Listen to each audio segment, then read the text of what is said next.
Завершилась вторая республиканская полевая олимпиада юных геологов, которая проходила в городе Семей на базе геологоразведочного колледжа.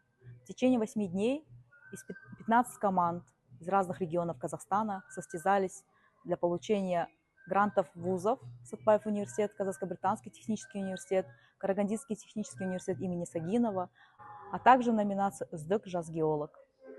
Судейская коллегия состояла из преподавательского состава геологоразведочного колледжа города Семей, Казахско-Британский технический университет, профессорский состав Сатпаев университет, а также нас поддержали специалисты из различных геологоразведочных предприятий, таких как Солидко Ресурс, Казахмыс Барлау, Казах Geophysics. Благодаря спонсорам Казахмыс, Геокен, Ертай Майнинг, Казминералс, а также других, это мероприятие прошло на высшем уровне. Всех мы ожидаем на следующий год на Международной олимпиаде юных геологов.